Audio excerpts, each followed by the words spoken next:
29/11/68 का रात्रि क्लास।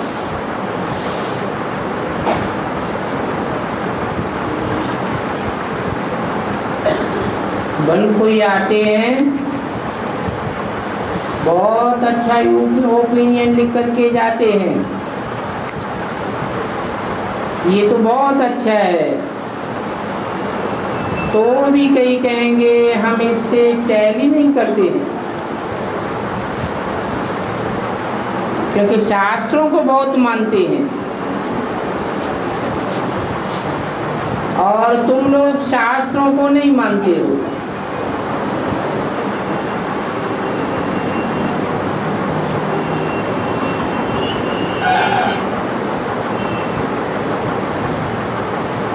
शास्त्र हैं भक्ति मार्ग के, तो एक ही बाप है जिसको नॉलेजफुल कहा जाता है। भक्ति मार्ग में कब कोई को नॉलेजफुल जानी जाननहार नहीं कहा जा सकता, और मनुष्य तो जानी जाननहार हो ही नहीं सकता। बाप के लिए कहते हैं जानी जाननहार,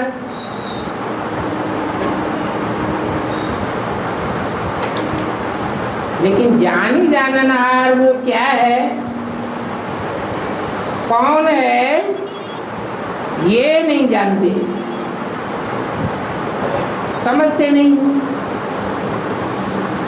बाबा बतलाते हैं मैं क्या जानता हूँ। जानी जाननहार अर्थात जो सभी कुछ जानते हैं, जो सभी कुछ जानते हैं वो ही सभी कुछ समझाते हैं। सृष्टि का चक्र कैसे फिरता है, सारा ज्ञान बताते हैं।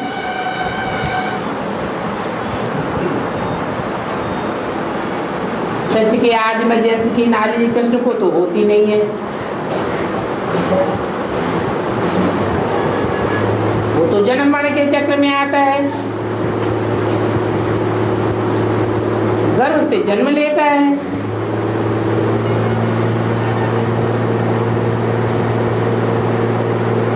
तो कृष्ण को भगवान कहना वो हो गया भक्ति मार्ग।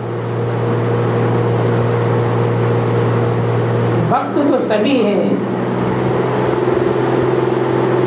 क्योंकि सभी शास्त्रों और गुरुओं को मानने वाले हैं।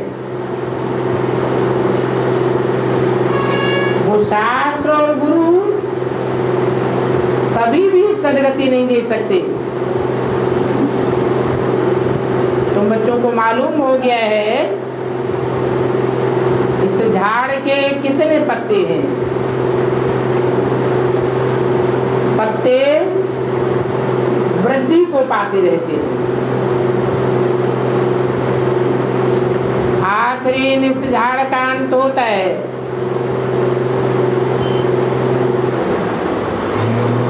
जानते हो कि झाड़ कैसे जर्जरीभूत अवस्था को पाता है।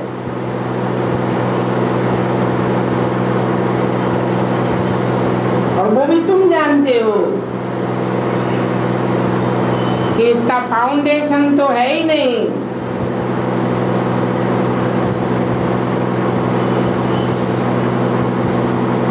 ये चक्र फिरता रहता है।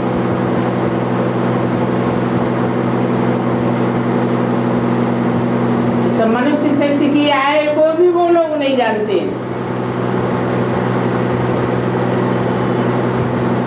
बल चौपड़ी में स्वास्थ्य का भी निकालते हैं, लिखते हैं गणेशाय नमः। हर एक चौपड़ी में निकालते हैं। अभी देखो उनकी बुद्धि में और तुम्हारी बुद्धि में कितना फर्क है। वो निकालते हैं गणेश,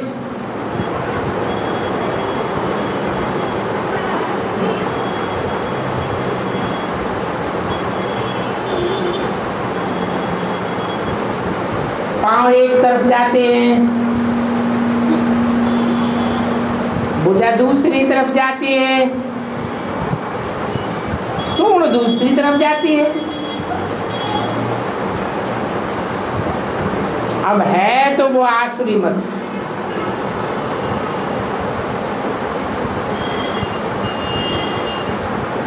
तुम्हारी है ईश्वरीय। तुम समझा सकते हो कि हम श्रीमत के अनुसार राजयोग सिखाते हैं, श्रीमत से श्रेष्ठ राजाओं का राजा बनाते हैं।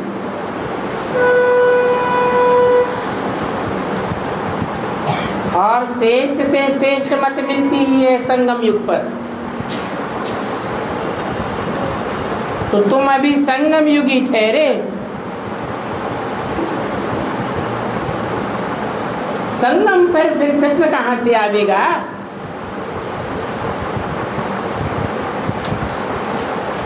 कृष्ण को दिखाते हैं 16 कला संपूर्ण।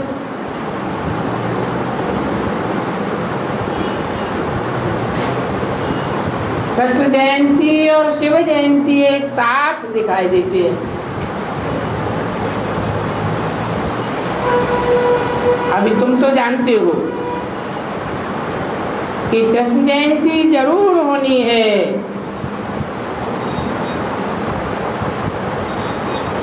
कृष्ण जयंती कहेंगे वही नारायण जयंती।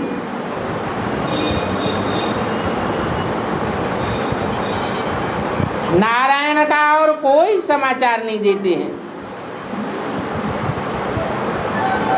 बल कथा सत्यनारायण की सुनाते हैं, परंतु उसमें नारायण का कोई समाचार नहीं।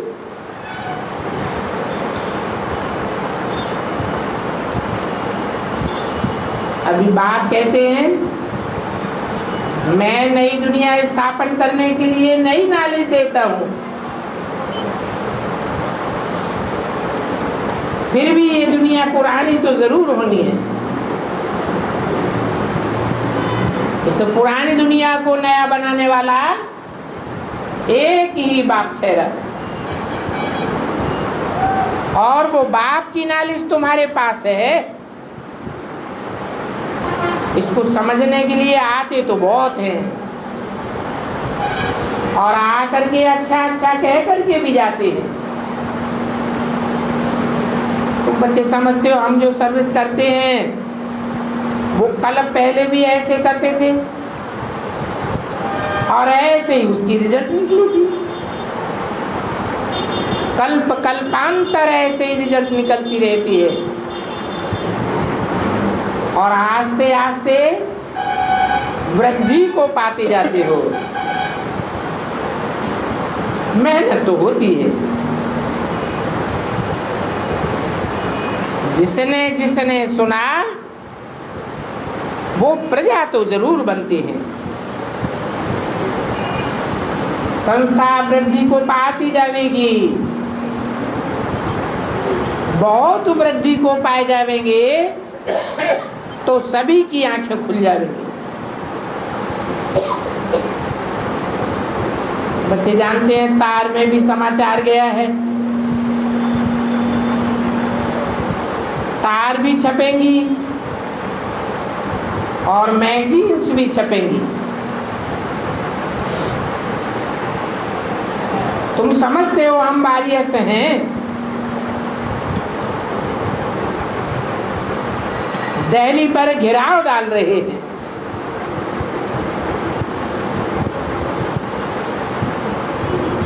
क्योंकि जानते हो दिल्ली से ही विजय का आवाज निकलना है।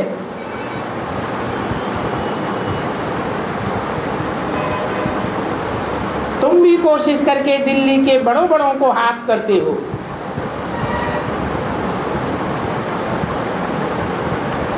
आधा कल्प विकारी रहे हैं तो उनको निर्विकारी बनाया जाता है। परंतु ये कोई नई बात तो है नहीं। दुनिया के मनुष्य तो नहीं समझते हैं कि ये संगम युग है।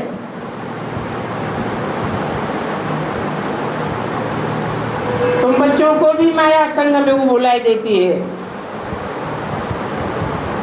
संगम युग के बाद स्वर्ग तो जरूर आवेगा, क्योंकि ये नरक और स्वर्ग का संगम है।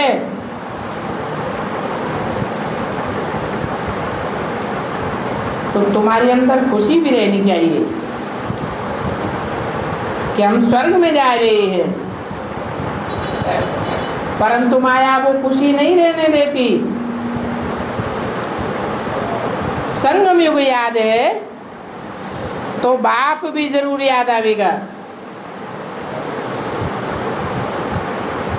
संगम युग माना ही बाप की याद।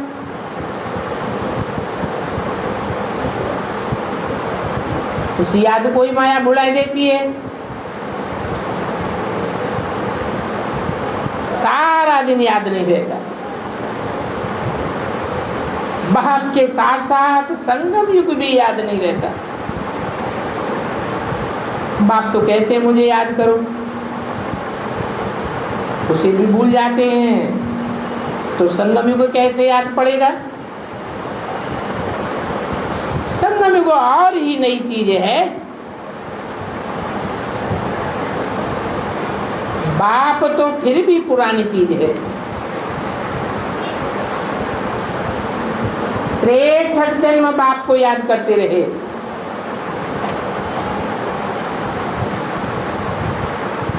पूजा करते रहे, परंतु भक्ति मार्ग में कब संगम युग को याद किया जाता है क्या? नहीं। बच्चे जो सारा दिन म्यूजियम में सर्विस करते रहते हैं, उनको तो घड़ी घड़ी याद पक्की हो जाती है। सेंटर्स पर सर्विस का इतना चांस नहीं होता है, और म्यूजियम में तो सारा दिन चांस रहता है।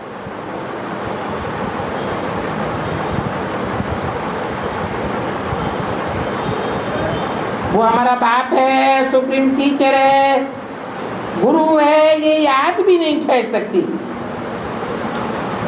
अगर ये याद ठहर जाए तो अहो भाग्य। बच्चों को तो विश्व की बादशाही मिलती है, उसके लिए मेहनत है ही याद की। म्यूजियम में बच्चों की सबसे जास्ती उन्नति होती है। सर्विस करके फिर सर्विस का समाचार देते हैं, तो ऐसे बच्चों की फिर और ही जास्ती उन्नति होती है, क्योंकि बाप तो समाचार से भी खुश हो जाते हैं। अच्छा सर्विसेबल बच्चा है, कितना अच्छा समाचार देते हैं। इनको शौक है सर्विस करने का। बाप को समाचार देते हैं, बाप भी रिस्पॉन्ड दे देती है। अच्छा समाचार बच्चों को सुनाया जाता है। तार को भी 4-5 दिनों में करेक्ट करते आए हैं। बाप को भी मेहनत करनी पड़ती है। ऐसा अच्छी रीति समझावे जो कुछ उनकी बुद्धि में बैठे। वो तो विश्व में शांति के लिए कितनी कॉन्फ्रेंस आदि करते रहते हैं। अब उन सबको तो पता ही नहीं है कि शांति चीज क्या होती है। बाप तो बतलाते हैं कैसे नई दुनिया में एक राज्य स्थापन होता है। ये बात अच्छी रीति समझानी है। बहुत बहुत हड्डी रुचि से सर्विस करनी होती है।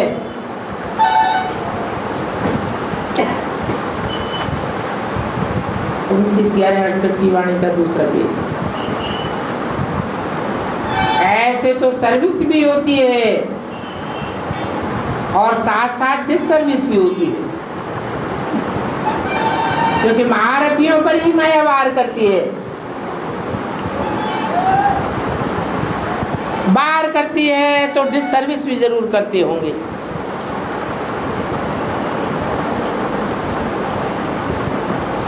सर्विस से जास्ती भी कहीं कहीं डिससर्विस कर देती है, वो भी अच्छे अच्छे महारथी अहंकार में आके डिससर्विस कर देती है। समाचार आता है पुराना महारथी है परंतु डिससर्विस कर दी। अगर सिर्फ सर्विस होती रहे तो कितनी वृद्धि हो जाए, माया डिससर्विस कराती है। इसलिए स्थापना में टाइम लगता है। गायन भी है, बेहद का बाप बेहद का वर्षा देंगे। अच्छी अच्छी ब्राह्मणी भी बड़ी डिससर्विस करती है। फिर उस डिससर्विस को सर्विस में लाने में बड़ी तकलीफ होती है। अभी तुम बच्चों को तो निश्चय है कि स्थापना तो जरूर होनी है। सब शक्तिवान बाप आए हैं नई दुनिया की स्थापना करने के लिए, तो स्थापना का काम तो रुकने वाला नहीं। जो मनुष्य है वो ही इन बातों को समझ सकते हैं। मनन चिंतन मंथन करने के द्वारा समझ सकते हैं।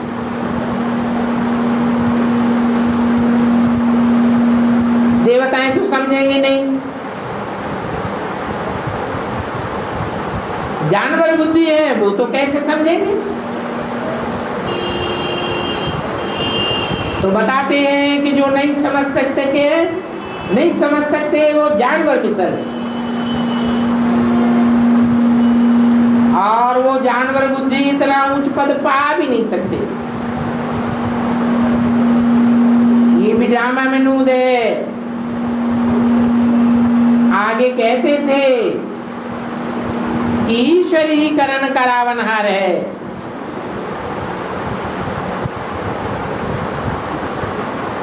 और ईश्वर ही सुख दुख देते हैं। बाप कहते हैं मैं कोई सुख और दुख थोड़े ही देता हूं,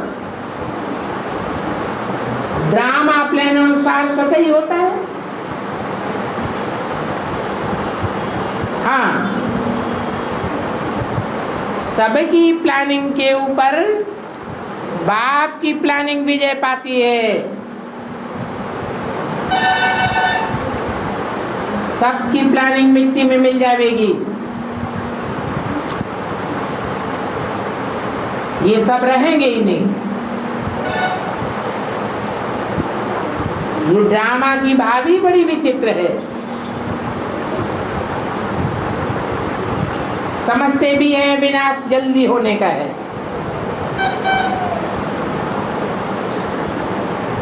क्योंकि वाम शादी कराने में बहुत खर्चा हो रहा है। इसलिए कोई कोई बनाते बनाते बंद भी कर देते हैं, परंतु फिर भी विनाश तो होना ही है। ये दुनिया का सबसे बड़ा समाचार है। क्या कि विनाश तो होना ही है। कोई डिससर्विस भी कर देते हैं, कहेंगे ड्रामा अनुसार डिससर्विस करते हैं। जरूर कुछ देरी है। कितने बच्चों को ड्रामा अनुसार माया इस ज्ञान में ठहरने नहीं देती है। नहीं तो सर्विस की बातें सुनकर के ही बहुत खुश होना चाहिए। डिश सर्विस सुनने से कितना ख्याल आता है। ये लड़ाई का मैदान है। माया के साथ बॉक्सिंग होती रहती है, लाखों रुपया खर्च होता है। अब यहाँ तो खर्चे आदि की बात ही नहीं है, यहाँ तो सारा काम बुद्धि से लेना होता है। बाप आत्माओं को भी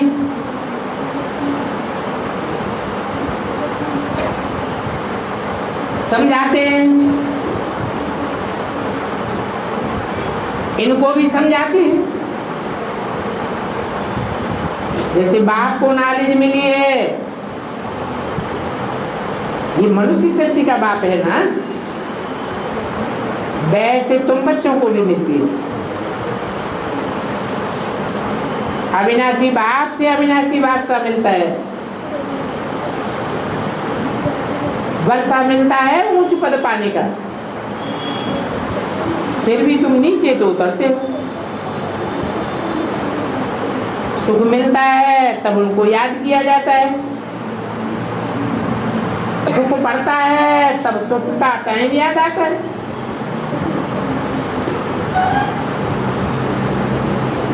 फिर भी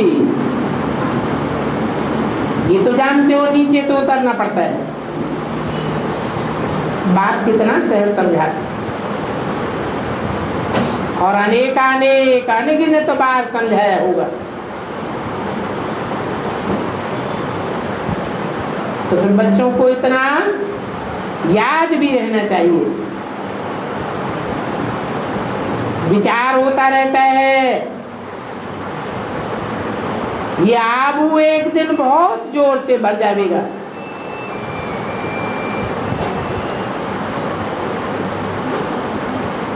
ख्याल होता है नाम बहुत हो जाएगा। ये आबू दुनिया में सबसे बड़ा तीर्थ हो जाएगा।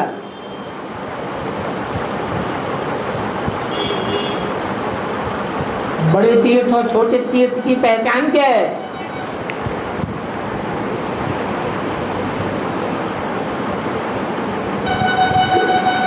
छोटे तीर्थ में थोड़े लोगों का जाना आना होता है, और बड़े तीर्थ में ज्यादा लोगों का जाना आना होता है। अभी दुनिया के हिसाब से बड़े से बड़ा तीर्थ कौन सा है? नदी सागर नदी। कौन सा?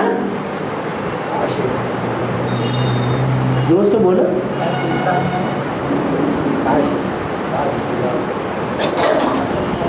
नदी सागर का मेला। नदी और सागर का मेला, उस मेले में तो हिंदू लोग ही इकट्ठे होते हैं। गंगा सागर के मेले में हिंदुओं की संख्या तो दुनिया में बहुत थोड़ी है।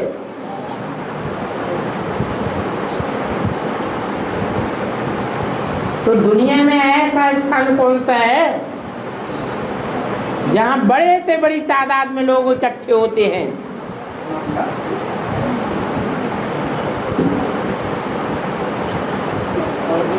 है मुसलमानों का काबा।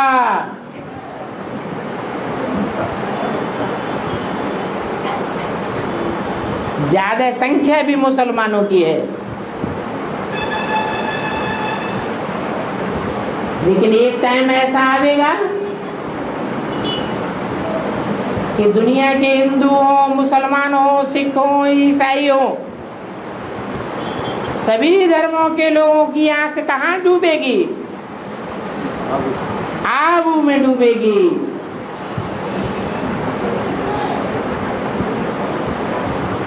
तो लेक की तरफ एक अच्छा प्लाट लेना चाहिए।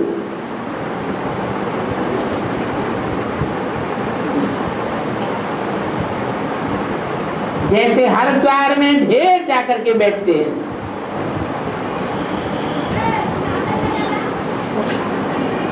ऐसे यहाँ भी बेहद के बाप के तट पर आकर बैठ जाएंगे।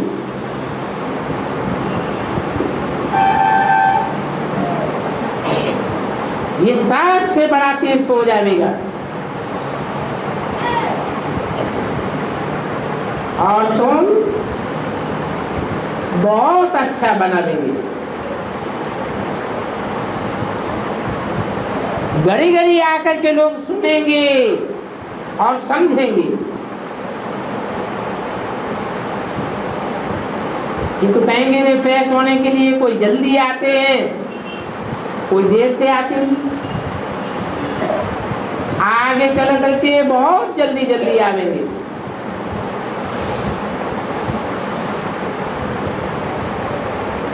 और आगे चल करके तुम लोग बहुत अच्छे वंडर्स देखेंगे। आप उनका बहुत प्रभाव देखेंगे।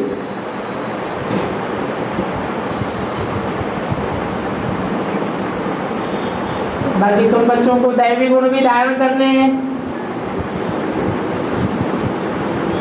आर्फन बन करके लड़ना झगड़ना नहीं है। माया इतनी जबरदस्त है जो अच्छे अच्छे फर्स्ट क्लास बच्चों को भी आपस में लड़ाई कराई देती है। देह अभिमान में आकर के लड़ना झगड़ना सिखलाई देती है। तो फिर आपस में ही लून पानी हो पड़ते हैं। महारथी बच्चों की तो अच्छी रीति माया ख्याल काल उतारती है।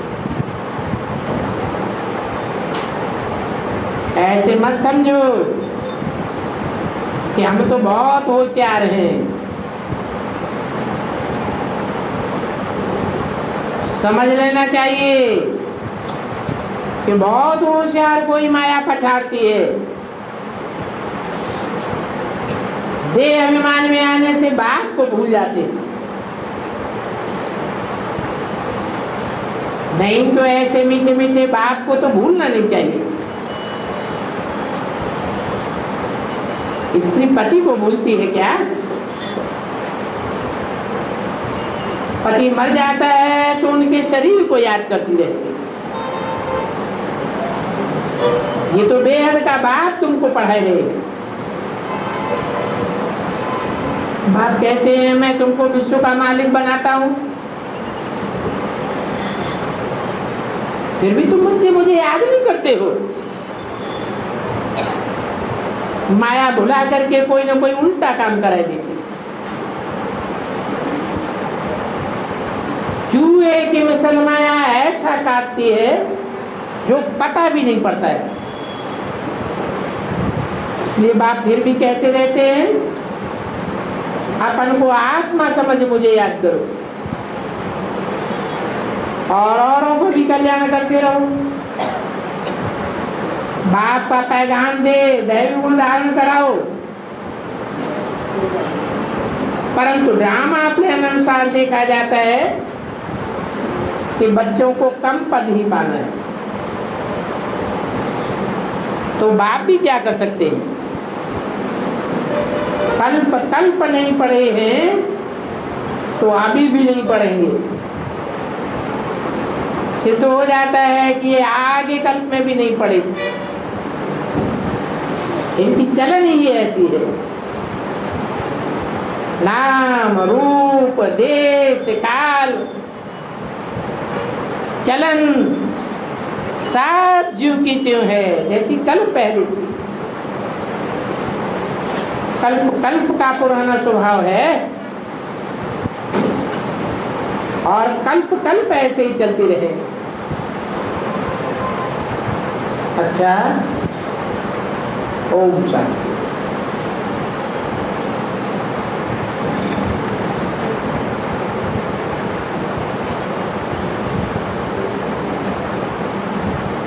अगला छोटा सा राजनीतिक नर्स है 7/12/68। रूहानी बच्चे बाप के सामने बैठे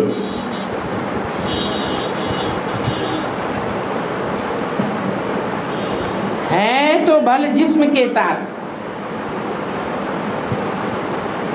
परंतु जानते हैं हम बाप के सामने बैठे हैं। क्या मतलब?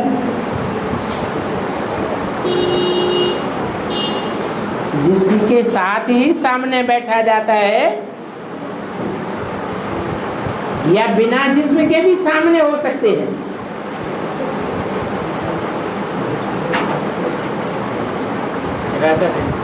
है जिस्म माने शरीर,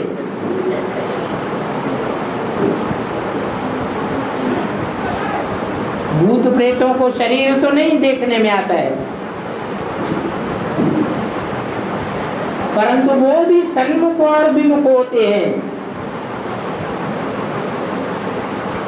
जो सन्मुख होते हैं वो फरिश्ते कहे जाते हैं।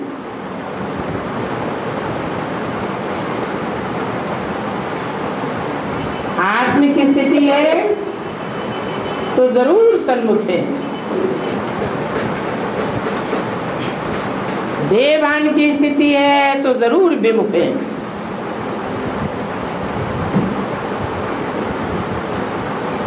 नहीं तो बुद्धि में आना चाहिए ये हमारा बेहद का बाप है। हर 5-4 वर्ष के बाद बाबा आकर के पावन बना करके पावन विश्व का मालिक बनाते हैं। बच्चे समझेंगे अब हमारा 84 जन्म पूरा हुआ, अभी हम घर जाएंगे। और तुम बच्चे भी पार्ट बजाते बजाते अब थक गए हो। अभी फिर बाबा आया हुआ है ले जाने के लिए, जानते हो, वाया शांति धाम सुख धाम ले जाएंगे।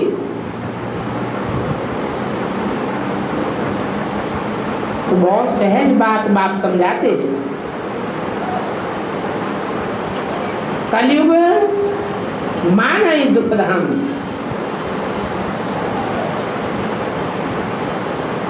और सतयुग माना ही सुख धाम। कलयुग है झूठ खंड,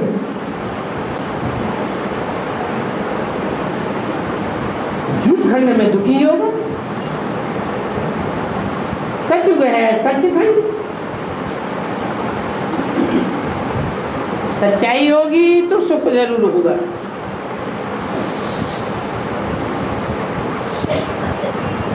सच्चाई में ही सतो प्रधानता होती है। तो बातें तो बहुत सहज बाप बतलाते हैं। अभी बाप आए हैं सुख धाम ले जाने के लिए, और ये भी जानते हैं पवित्र बन करके ही जाएंगे। सुख धाम और शांति धाम में अपवित्र आत्मा तो कोई होगी ही नहीं। बच्चे भी रूहानी हैं, बाप भी रूहानी है, और ये ज्ञान ही स्पिरिचुअल रूहानी है। बोलो, हमारा फिजिकल फादर नहीं है, हम स्पिरिचुअल बाप के बच्चे हैं। हमारा स्पिरिचुअल फादर है, और ये स्पिरिचुअल चिल्ड्रंस का फादर इस सृष्टि पर एक बार आते हैं, बार बार नहीं आते, जैसा शास्त्रों में लिखा हुआ है। संभवामि युगे युगे, हर युग में थोड़े ही आते हैं। ये संगम युग है, यही कल्याणकारी युग है,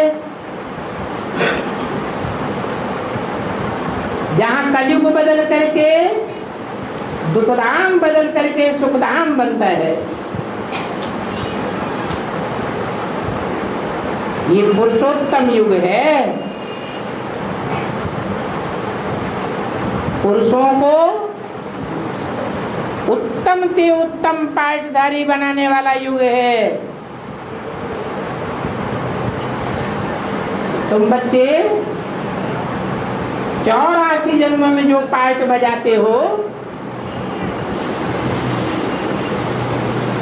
जो 84 शरीर धारण किए हैं, उनमें सबसे उत्तम पाठ तुम यहाँ बजाते हो।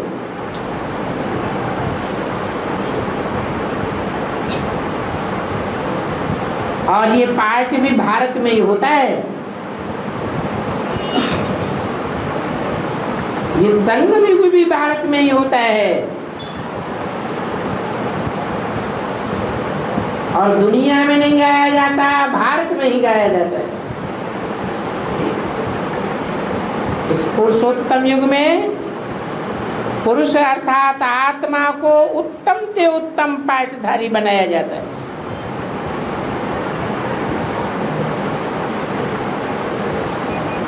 अभी तो हम सब हैं कनिष्ठ, नीच पाठ कहेंगे, कहते हैं ना, उत्तम, मध्यम और कनिष्ठ। उत्तम है सतयुग, मध्यम है द्वापर और कनिष्ठ युग है कलयुग। उत्तम से उत्तम पाठ भी तुम यहाँ संगम पर बजाते हो।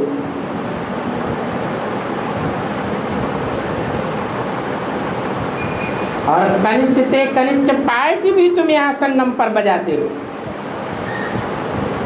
कनिष्ठ और उत्तम का संगम है।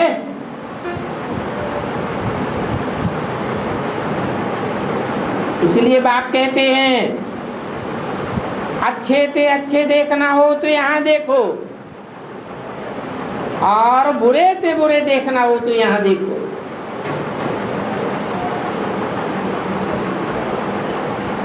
अभी तुम्हारी बुद्धि में तो बैठा है कि हम पुरुषोत्तम बनने वाले हैं, कनिष्ठ ही फिर उत्तम बनेंगे। नर से नारायण बनेंगे, नारी से लक्ष्मी बनेंगे, दोनों ही उत्तम बनते हैं। फिर गिरते हैं तो दोनों ही गिरते हैं। तो बाप नई नई बातें सुनाते रहते हैं।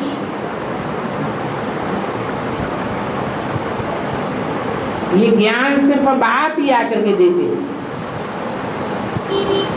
इसको रूहानी ज्ञान कहा जाता है।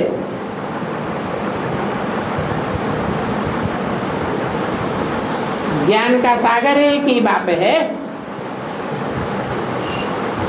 और ज्ञान भी तब मिलता है जब मनुष्य घोर अंधेरे में आ जाते हैं।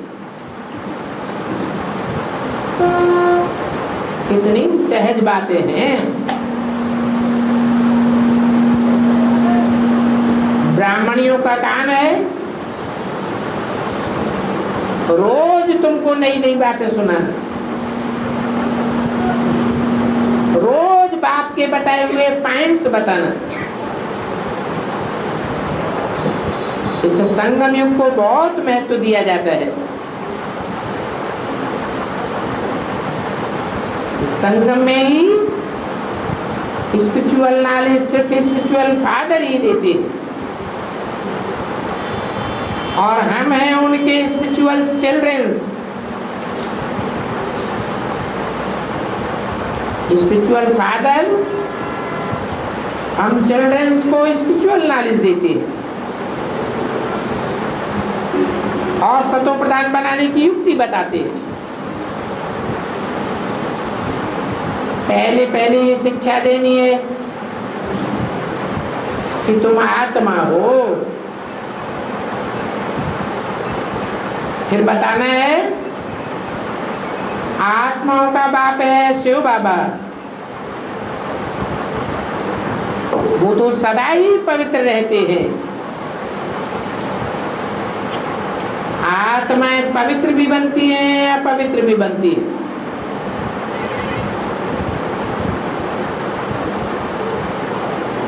सतो प्रधान सतो रजो तमो में आती है। कहेंगे golden age, silver age, copper age, iron age. इस दुनिया को ही इन 4 अवस्थाओं से पसार होना होता है। तो दुनिया की हर चीज 4 अवस्थाओं से पसार होती है। जैसा सोना होता है वैसा जेवर बनता है। खाद डालने से ही ऐसी चीज बन जाती है। कहेंगे माया की प्रवेशता हो जाती है। फिर लास्ट में बाप आते हैं पुरुषोत्तम संगम युग पर। इसको कुंभ का मेला कहा जाता है। कुंभ कलश को कहते हैं। ये ज्ञान का कलश है ना। अभी तुम बच्चों को सभी मालूम हुआ है कि बाप कैसे आकर के माताओं को कलश देते हैं। आगे तो कुछ भी नहीं जानते, पूरे ही बंदर बुद्धि थे। फिर संगम पर बाप ने आकर के मनुष्य बुद्धि बनाई है। मनुष्य बुद्धि तब बनती है जब तुम ब्राह्मण बनते हो। फिर तुम मनुष्य को देवता बनाते हो।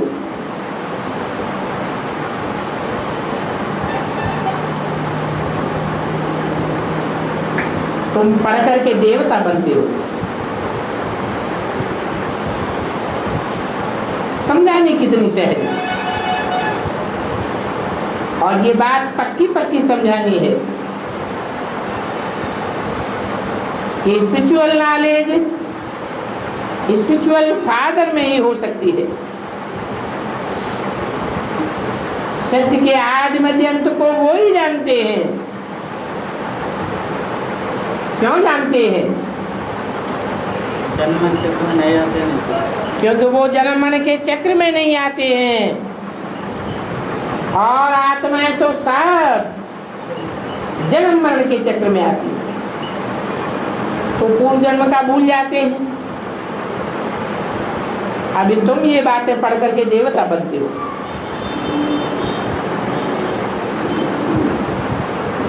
वो मनुष्य तो नेति नेति कहते आए।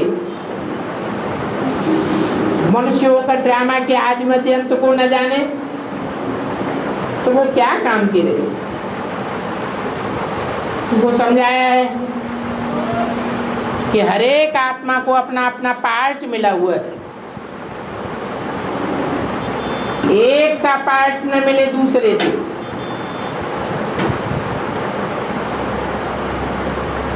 हर जन्म में हर एक का पार्ट अलग अलग, हर एक के फीचर्स अलग अलग।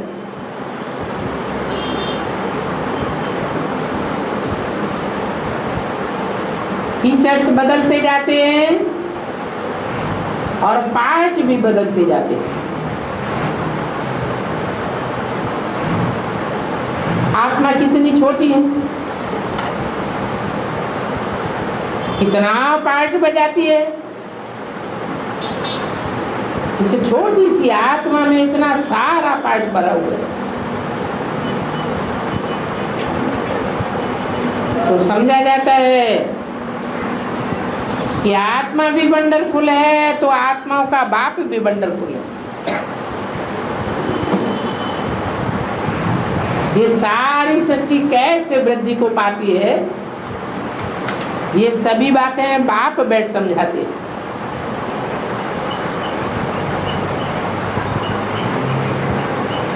जो अंदर बाहर 7 दिल बच्चे होंगे उनके ज्ञान का तीर बहुत अच्छा लगेगा, परंतु सभी तो ऐसे नहीं होते हैं। बाबा कभी नहीं कहेंगे कि उनका अंदर बाहर साफ दिल है, परंतु बाबा किसी के सामने नहीं कहेंगे। जानते हैं कि तमो प्रधान बच्चे हैं तो डिसर्विस कर देंगे और ही बिगड़ जाएंगे। तो बाप को तो बहुत बहुत प्यार करना होता है।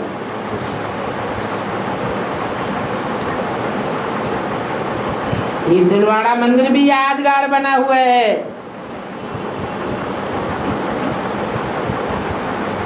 एक एक बच्चे की दिल लेने वाला बाप है, और साथ में ये भी बैठा हुआ है। तो ये बाप और ये दादा दोनों इकट्ठे होकर के दिल लेते हैं।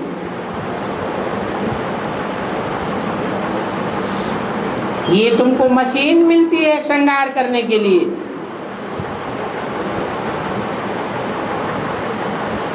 वो सरस्वती थी,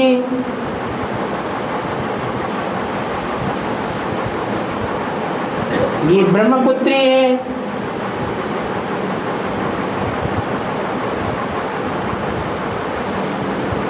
कौन थी सरस्वती?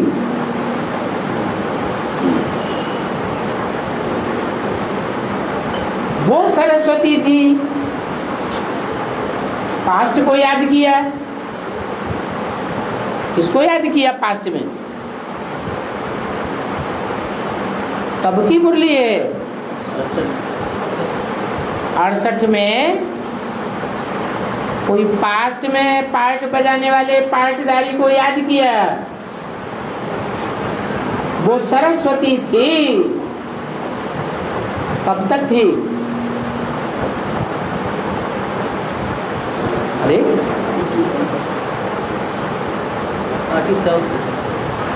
30? हाँ, 65 में शरीर छोड़ा ओम राजे सरस्वती ने। तो याद किया, वो सरस्वती थी, ये ब्रह्मपुत्री है। कौन?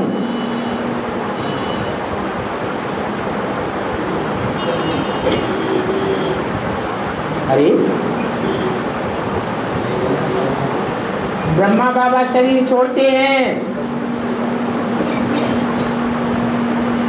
तो रंगमंच पर दूसरी आत्मा आ जाती है प्रतिनिधित्व करने के लिए। ऐसे ही मम्मा शरीर छोड़ती है तो ब्राह्मणों की दुनिया में प्रतिनिधित्व करने के लिए कोई दूसरी आत्मा आ जाती है।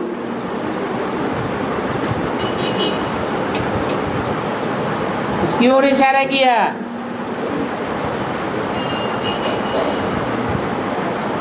सन 66 में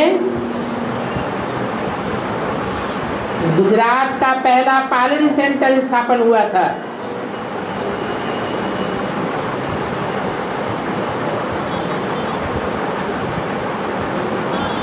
एक ही सेंटर था जो ब्रह्मा बाबा ने यज्ञ की धन संपत्ति लगा करके खुलवाया।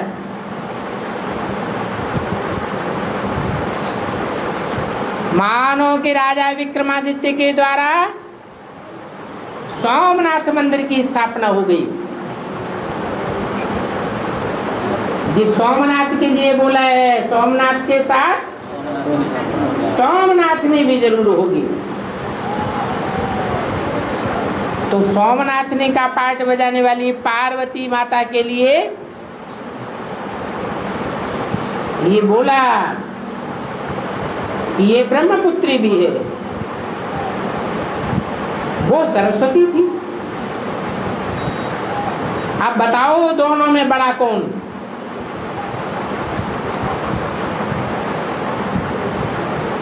है? सरस्वती नदी बड़ी या ब्रह्मपुत्री बड़ी नदी? सरस्वती तो इलाहाबाद में ही लोप हो जाती है और वैसे भी देखने में नहीं आती, मध्य में आती है, मध्य में ही चली जाती है। ये ब्रह्मपुत्र नदी तो ज्ञान मानसरोवर से निकलती है, आदि से ही निकली थी और अंत तक पार्ट बजाती है। तो बोला गंगा सागर का मेला गाया हुआ है, परंतु गंगा और सागर का मेल होता है या ब्रह्मपुत्र सागर का मेल होता है? ब्रह्मपुत्र नदी सागर में मिलती है, गंगा आकर के पहले ब्रह्मपुत्र में मिलती है। तो ब्रह्मपुत्री और सागर का मेला गाया जाना चाहिए।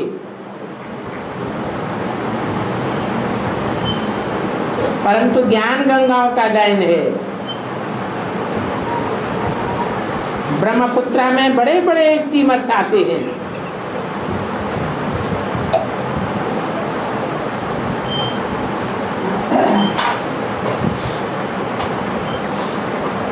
सबसे बड़े स्टीमर का नाम क्या बताया?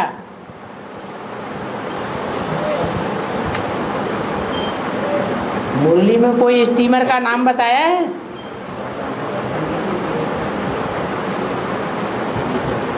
चंद्रकांत, वेदांत, इनका संगम पर बहुत मेला लगता है। तो ये बहुत बड़ी से बड़ी नदी है।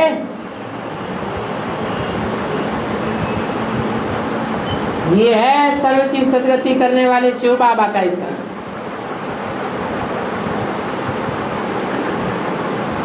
सार तीर्थों में महान तीर्थ है।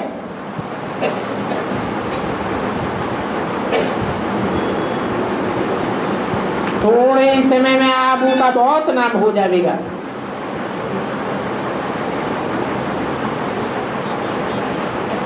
ये गंगा सागर को आबू से कैसे मिलाई दिया है?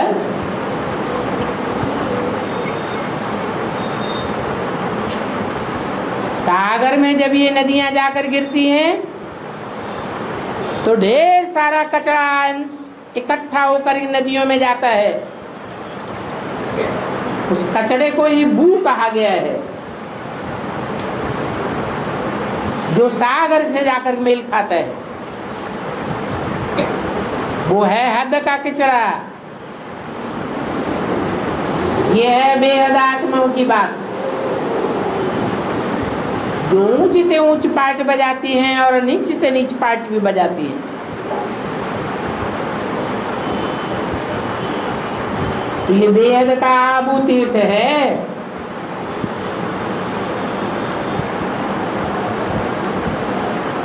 सभी धर्मों का तीर्थ है,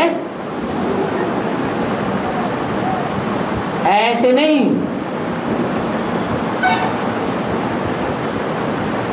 कि सिर्फ आदि सनातन देवी देवता धर्म वालों का तीर्थ है, क्योंकि यहाँ तो सभी की सदगति होती है।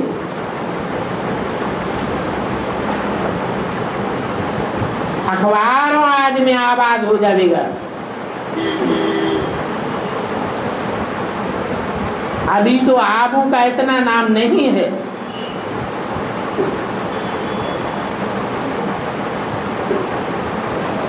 नीचे अंबा का मंदिर है, वहां देखो कितने जाते हैं। यहाँ तो फिर मम्मा और बाबा दोनों हैं।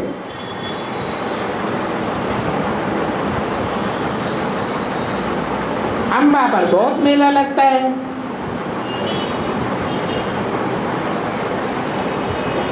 लक्ष्मी पर मेले नहीं लगते हैं। और लक्ष्मी को तो तिजोरी में रखा जाता है।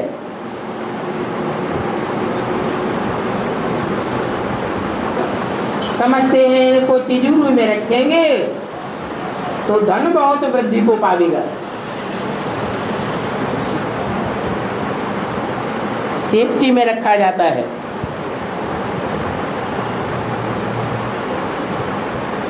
अम्बा की इतनी सेफ्टी नहीं होती है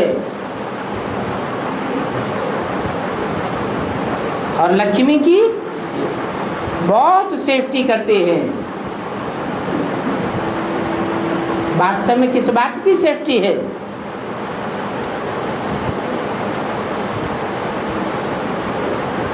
विदेशों में कन्याओं माताओं की इतनी सेफ्टी नहीं करते हैं और भारत में कन्याओं माताओं की बहुत सेफ्टी करते हैं। वास्तव में ये पवित्रता की सेफ्टी की बात है।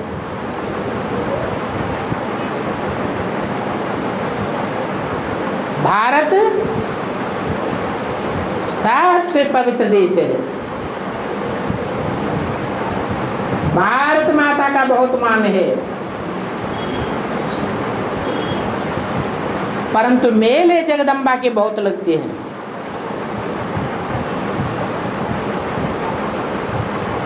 भारत छोटा देश है और जगत है, जगत तो बहुत विशाल है। सब धर्म वाले मिलकर के जिस स्थान पर इकट्ठे होते हैं संसार में, उसे जगत कहा जाता है। वो है जगदम्बा और वो है भारत माता।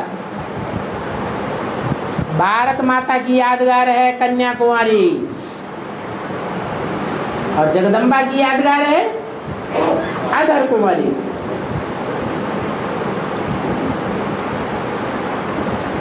दीपमाला पर सफाई याद से मंदिर में जाएंगे।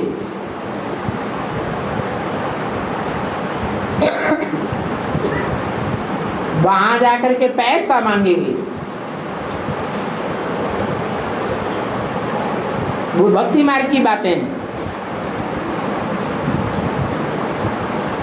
यहाँ कौन से पैसे की बात है? यहाँ है ज्ञान धन की बात। जरूर जगदम्बा ने वो ज्ञान धन नहीं बांटा होगा जिससे भारत स्वर्ग बन जाता है। वो ज्ञान का कलश लक्ष्मी को दिया जाता है। ज्ञान की खुद धारणा करेंगे तो औरों को भी करा सकेंगे।